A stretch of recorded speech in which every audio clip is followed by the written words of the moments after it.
बाप हाथ जोड़ते रहे, हमें एक बार दिखाओ, हमारी बच्ची का मुंह एक बार दिखाओ। बच्ची का शरीर में कोई कपड़ा नहीं था, पैर दोनों राइट एंगल में मिला गया, चश्मे को कूटा गया, जिसकी वजह से आंखों से खून निकल गया, गले में गला दबाकर मारा गया।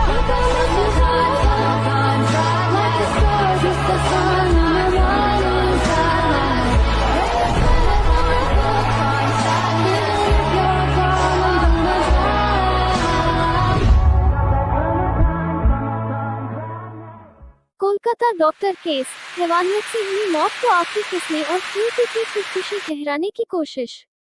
कोलकाता आरजीकर मेडिकल कॉलेज और अस्पताल में 9 अगस्त को 31 वर्षीय रेजिडेंट डॉक्टर का शव मिला था। शुरुआत में अस्पताल ने आत्महत्या का दावा किया था, लेकिन अब उनके सहकर्मियों ने आरोप लगाया है कि ये दावा तत्कालीन प्रिंसिपल संदीप घोष के कार्यालय से आया था। डॉक्टर का शव अस्पताल के सेमिनार हॉल में मिला था।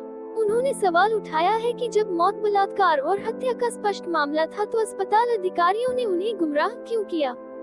मंगलवार को सुप्रीम कोर्ट ने भी अस्पताल द्वारा आत्महत्या बताए जाने पर चिंता जताई है।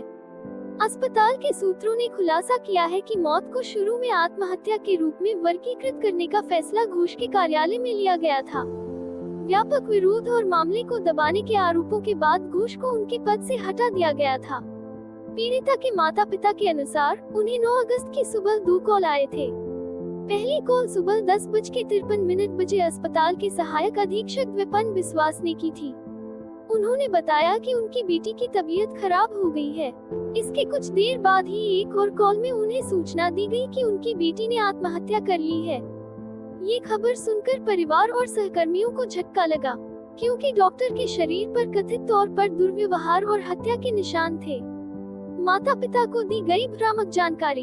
लेडी डॉक्टर के सहकर्मियों ने मामले से निपटने के तरीके पर गुस्सा जाहिर किया है, खासकर उनके माता पिता को दी गई भ्रामक जानकारी पर।